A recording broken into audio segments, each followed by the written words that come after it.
looking out over the Thames Valley. So I'm going to do a limited palette painting on a 20 by 30 board. I hope you enjoy it.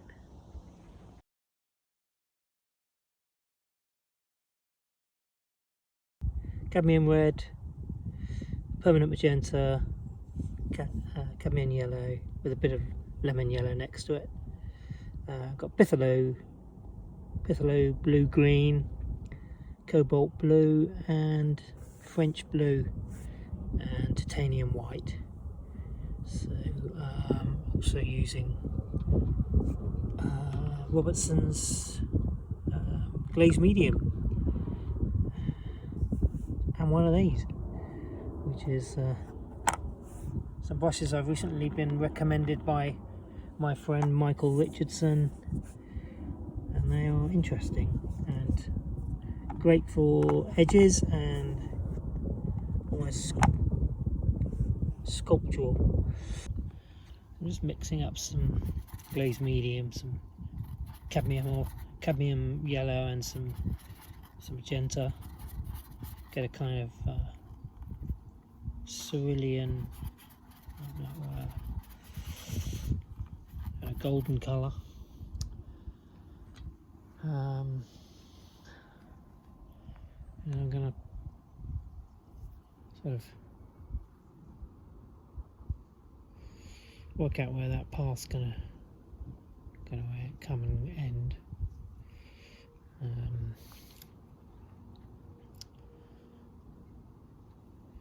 Because the idea obviously is to lead you down this path, so can do that. Then there's this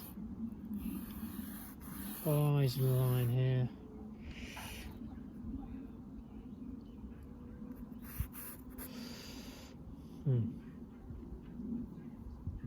Trees on this hill, on this plain.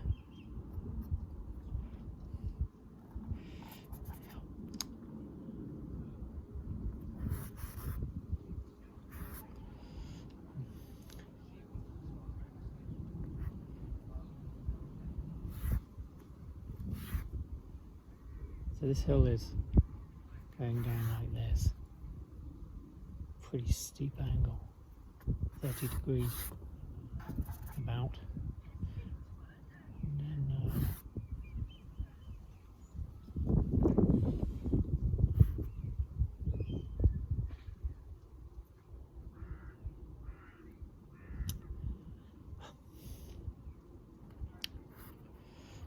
so you got shape like that.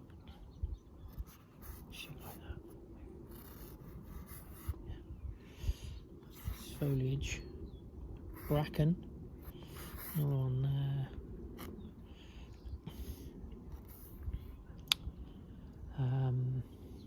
Then there's this tree in the foreground, which is really lovely. So that needs to, I think that can be used to overhang in the foreground.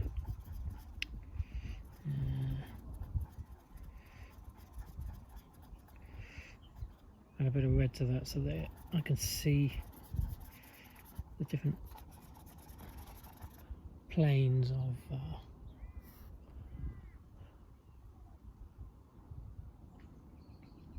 distance. So this is gonna branch, sorry, it's gonna come across here.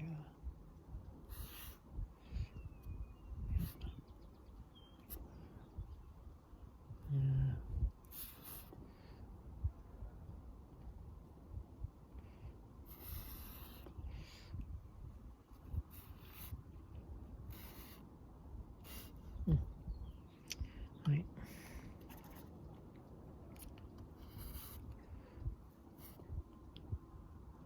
So it's going to be my foreground then, this tree.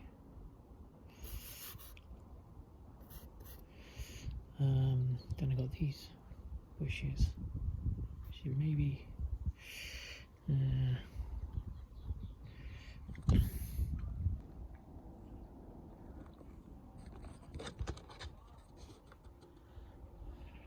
So, yeah, I just need to bring another tree down to here. And I'm going to bring this line down to here. I get a bit more sky.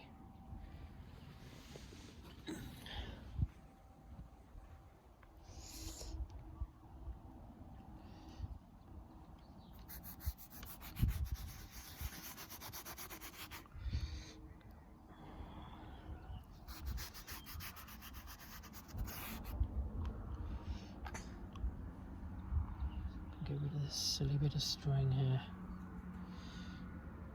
Not really helping me in any way whatsoever. Okay, so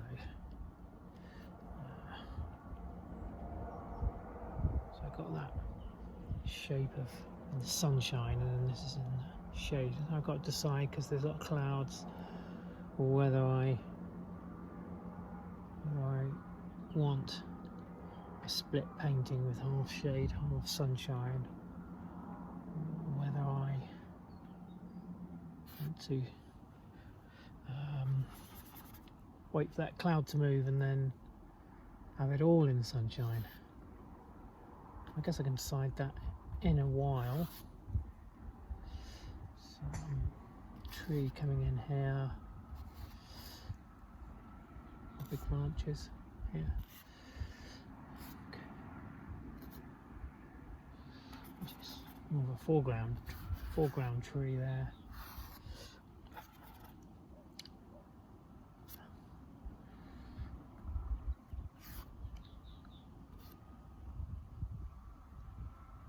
So most of this is up in the sky. Yeah, okay.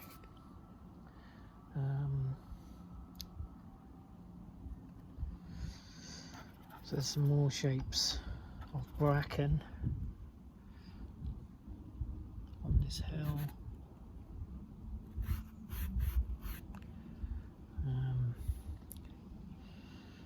And there's a house down there. Do I want that in there? Not sure really.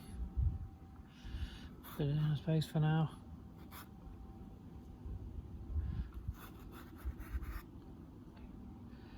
So back to this foreground section and all this bracken here.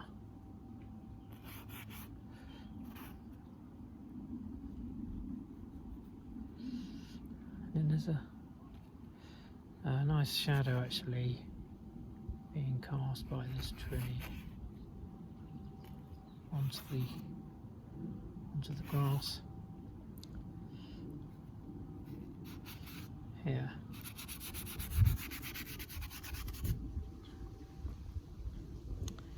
Add a bit of blue to that.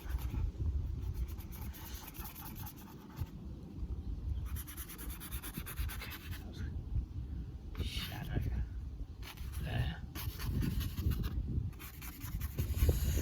Okay.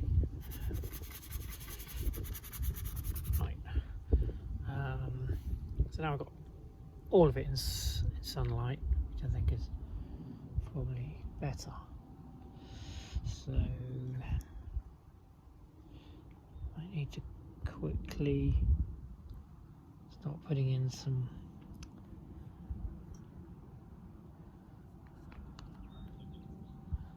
of the dark bits, or the other way around actually. Might go for the sky. The sky is lovely in blue at the moment. Oh, lots of fluffy clouds.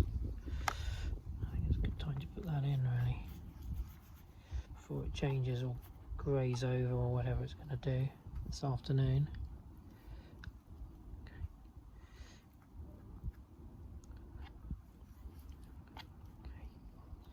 So just really that area that in a bit better. Titanium white and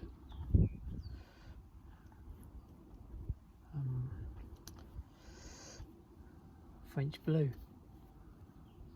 That is in there.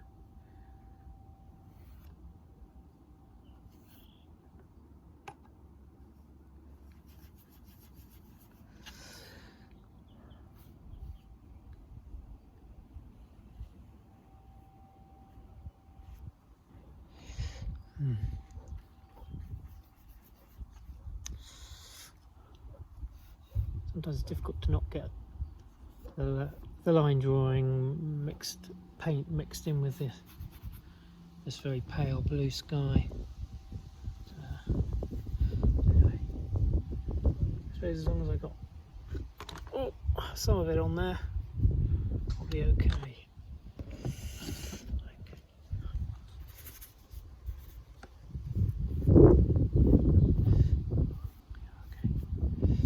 Yep.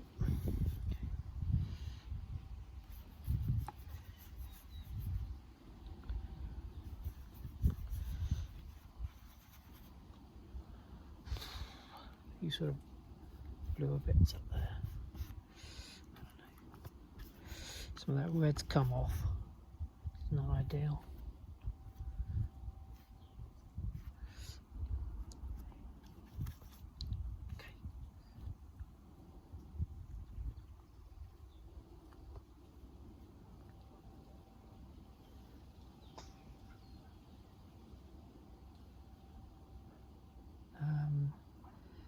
So what I'm going to do now is this section here going to be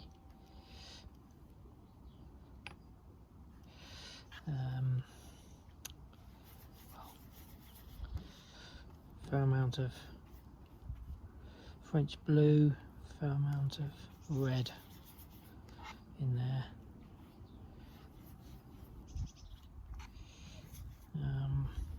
A little bit of cadmium yellow.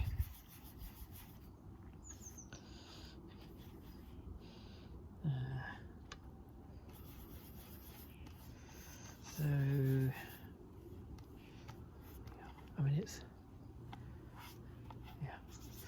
Let's see how we get on with that.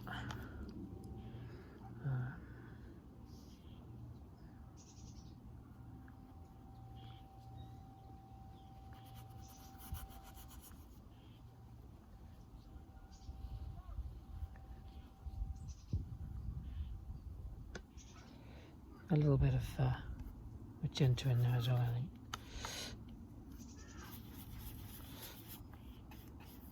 Yeah, that's better.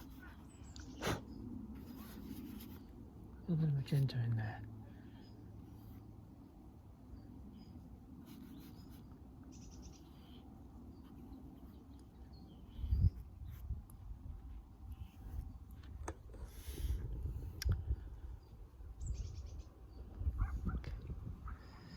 Okay.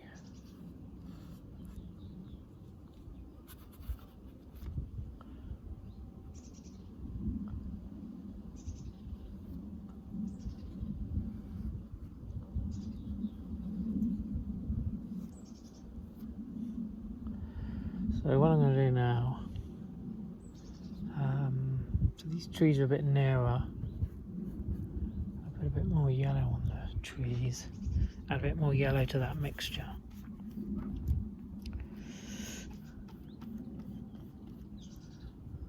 Being that yellow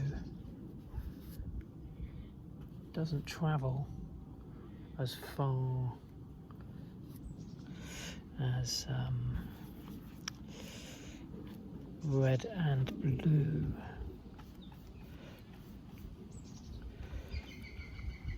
So things get, basically, green things get yellower generally as they get nearer.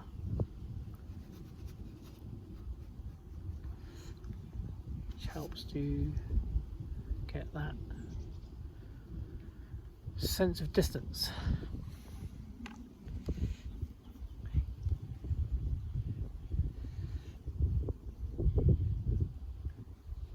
You can see the tree is in front of that background valley.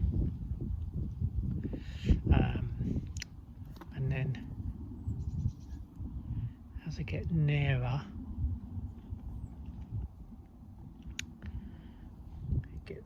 I'm going to add more yellow, even though probably isn't, it's not quite as yellow as that.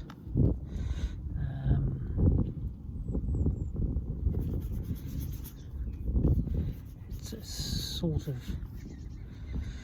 what you have to do to change reality a bit so that you get a sense of distance.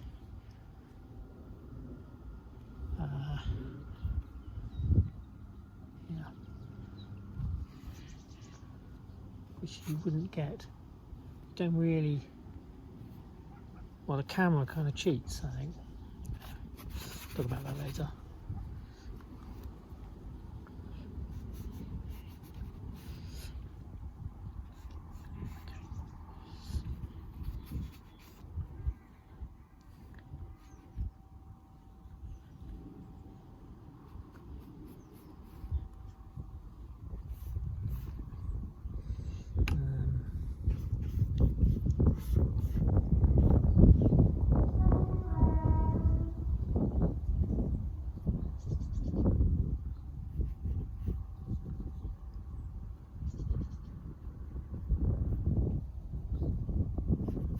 Might have made more sense to do these in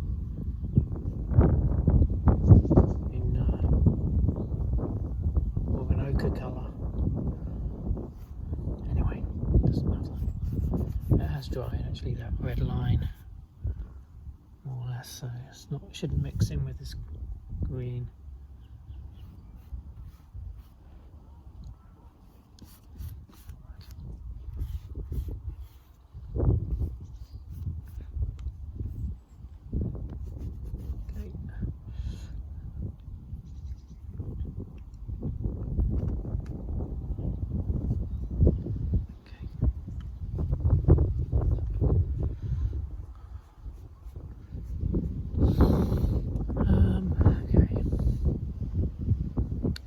So then there we're going to be more yellow still. I mean, actually this grass is, because it's been so hot, it's practically yellow.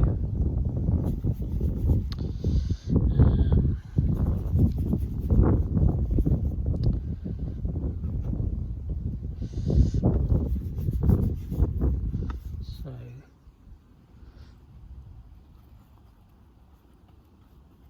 I might add some titanium white to the mixture. Yeah. See how this goes down, how this looks. So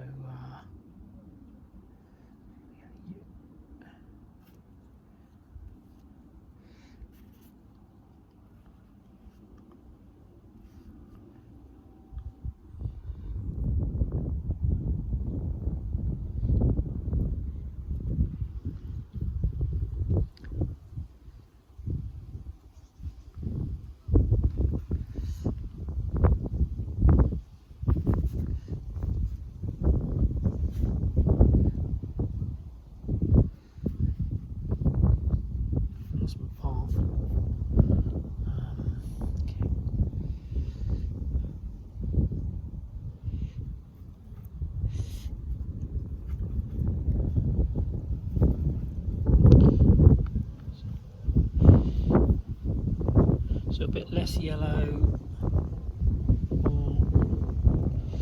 more red as I go away down here.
sort of go up there a bit. Behind that tree up there. Anyway, I'm going to put another bit more tree in there, I think, now in the foreground. So I'm working from far to near. So I was saying that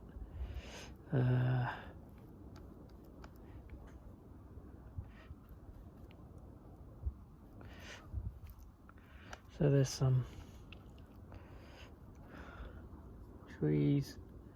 There's a lot of trees over here.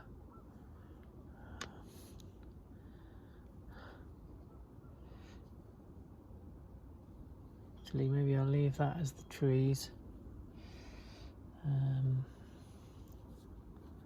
That green.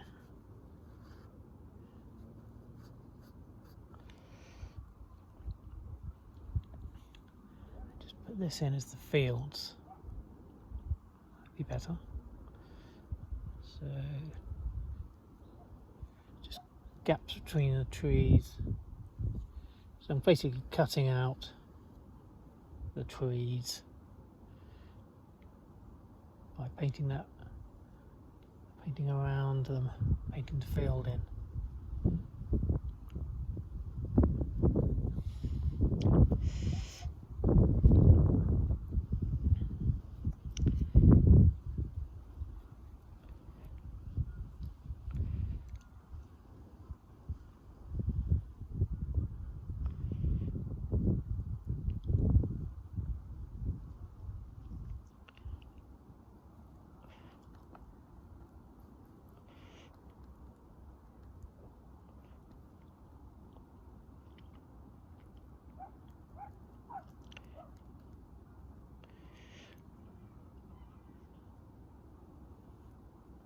So it's getting a bit lighter in the distance, less saturated.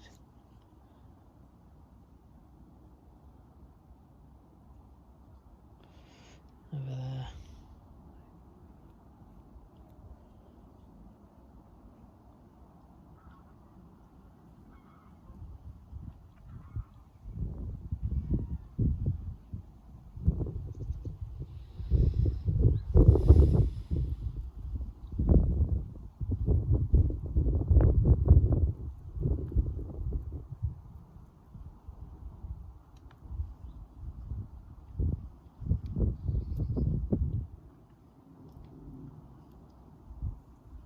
Field over there.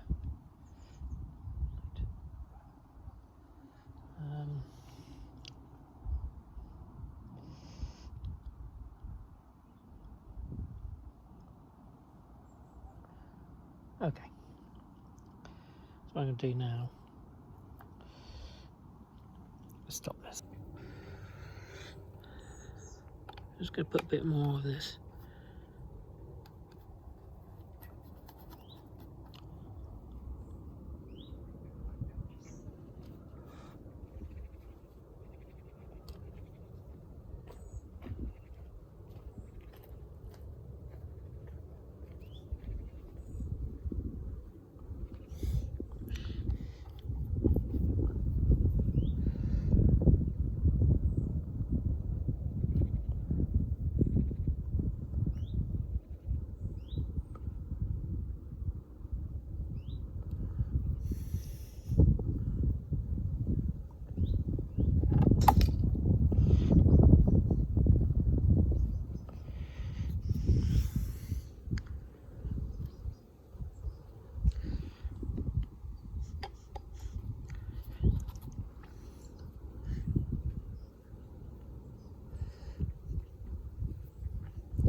So I need to put a few branches in.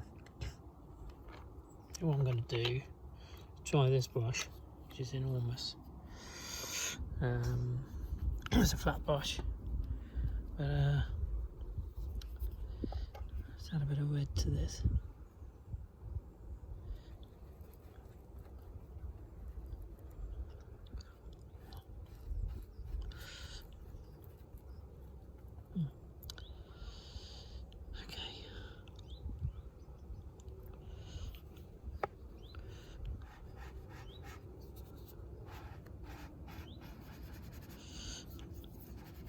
So, I've got my woody colour here now. And add a few branches in here. I haven't really used this such a big brush before. Hey, see where they go.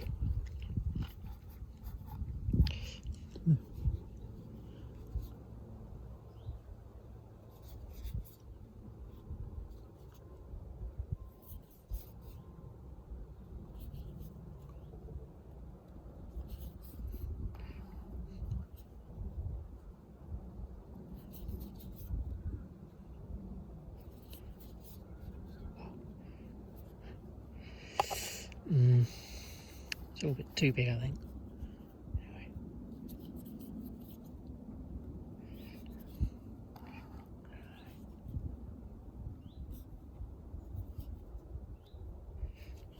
I think something else I need to do is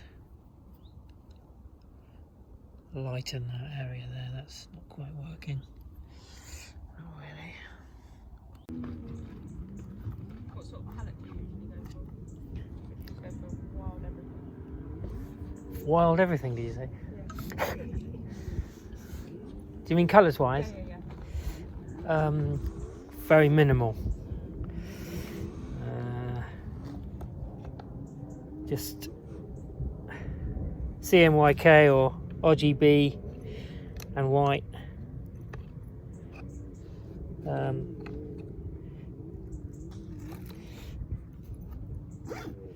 Two yellows. How about you? Yeah, I'm still trying to find my palette.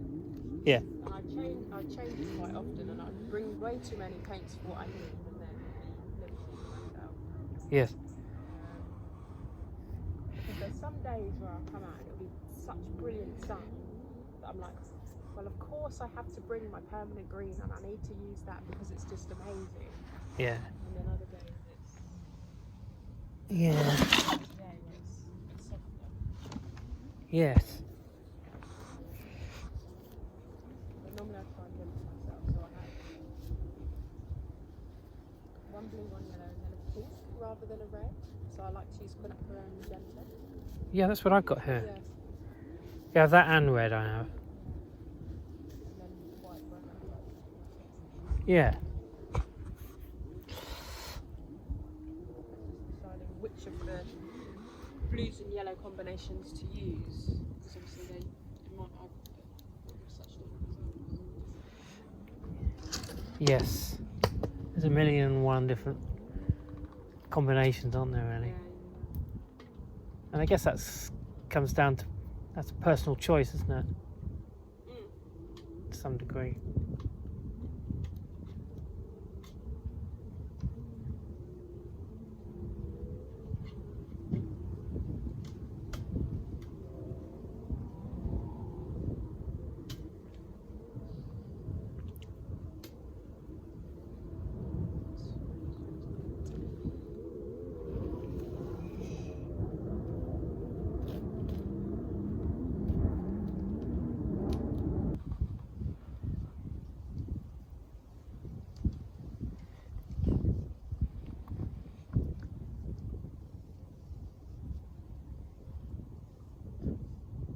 The next one's Richmond, which I do like. I like Richmond, so I might go to that one. I suppose it's the cost of getting. Yeah, the underground's quite expensive. But sometimes you just got to spend money. Yeah, London too. You've got to be careful, especially on the bike. That happened in Marlow. It's only going 5. I think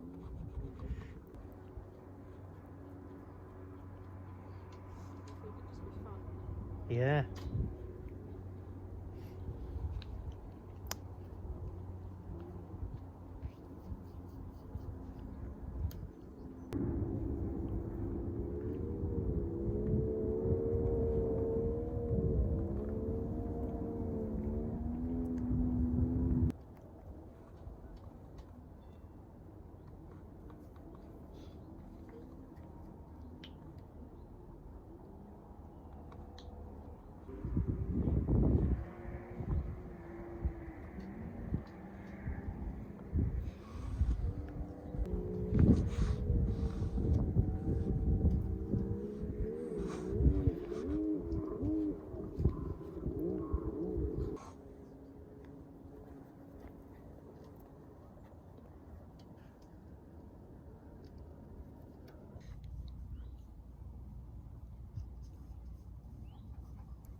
So someone else has taken over on the kitchen, have they? Yeah, so he's been trying to kind of like phase himself out of day-to-day operations, let's say. Yeah. So they just hired a new chef about 2 months ago, 3 months ago. Yeah. And then now that they're settled in, he was like, right, now's the time to basically see that everything works as he'd want it to. So Yeah. So yeah. Good. It's good, thank you. Although sadly we've not sold any paintings yet, which is Yeah.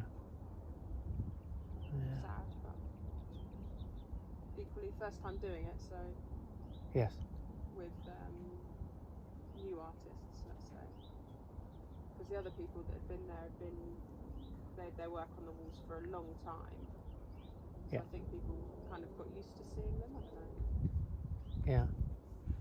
Well, I'll show you some of my London ones when I do them, and Yeah, maybe definitely. might want one or two.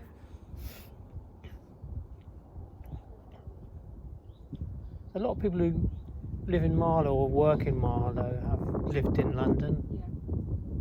That was my sort of thought process for doing it, really. Yeah, I think But they either have fond memories of London or horrible memories, in which case they're not going to buy a picture of it. But no, but they definitely, a lot of people in Marlow and the surrounds that visit the prep and whatever, they work in London on, a couple of days a week, don't they? And they're yeah, they probably come. obviously jobby type stuff. Yeah, you're right. And then they work from home or they come to your place. Because I guess people do work there, do they?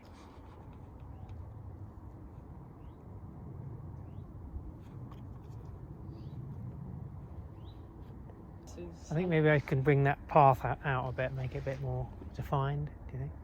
I mean, it is a subtle path though, isn't it? Yeah.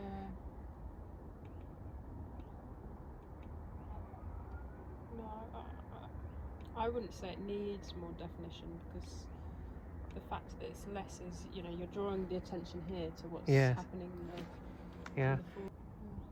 Could put a little person in it. Little dot.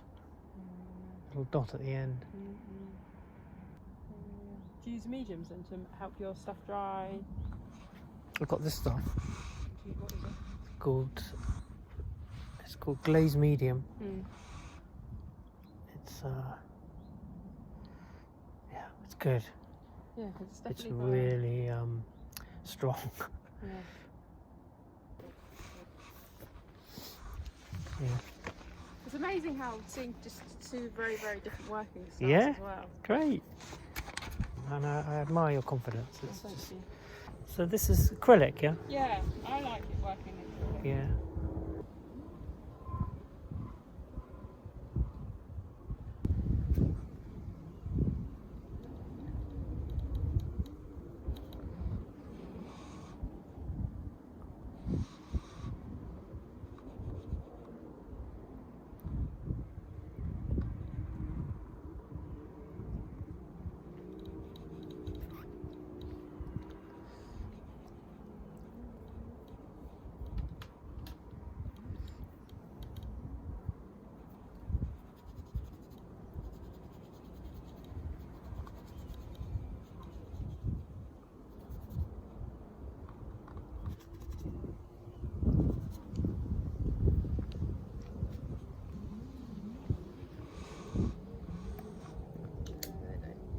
Don't deserve that.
So yes, I'm on their list for the next winter or autumn show, whenever that is.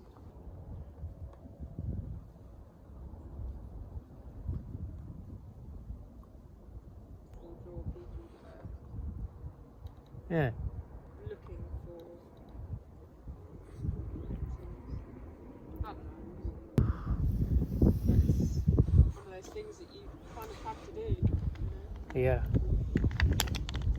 It is. So I actually did 2 paintings yesterday. This was the second one I did. And basically I was trying to focus and investigate the different bands of distance. So something I've been trying to work on for a while is breaking a scene into clear segments. So got the foreground, middle ground, background and sky. And what I've sort of learned in the last few years is, and possibly quite recently, is that the yellow tends to drop away first. So there's less yellow as you go from into the middle, and then there's even less yellow here in these trees on the edge of this meadow, and then this background is right across the other side of the valley, so that's a long way away, sort of a mile away. So there's probably almost no yellow in there, just a tiny bit. So what you're left with is red and blue, and then slowly the red drops away as well. So eventually you end up with just blue, which I've tried to just do up here, just blue, because that's the furthest point away, just there. So it's quite good fun. This was the first one I did.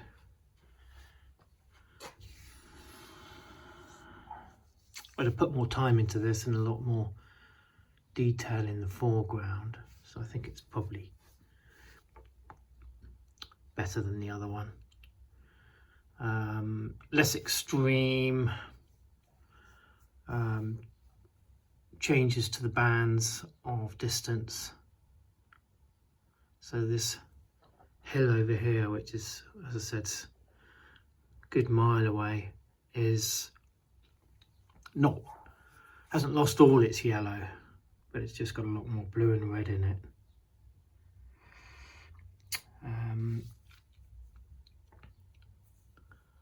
But it's I've tried not to put too much detail in over here as well, because it is so far away. But at the same time, it needs to have something, but it just needs to be within the value range of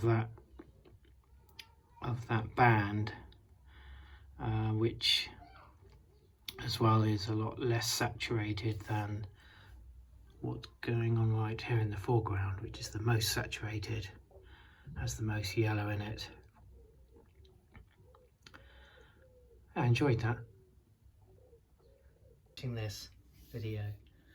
Yeah, it was a good day yesterday. Spent a lot of the time working, as I said, on the value ranges in distance. Of course, a very wide valley from one side to the other. I enjoyed working with my friend Belinda Miller, who works in acrylic and paints very differently to me. But it is great to have company, someone to take the sort of intensity away a bit, really. Somebody who can lighten the experience a bit, and of course exchange opinions and views, and it's great to see how someone else interprets a beautiful view. So I hope you enjoyed it. Please subscribe if you can, if you want to. I shall carry on doing this because I love it, and I hope you too will continue to paint, because it's a brilliant thing to do, and all the year round is always something to paint. Doesn't matter what the weather's doing. See you later. Thanks for joining me. Bye.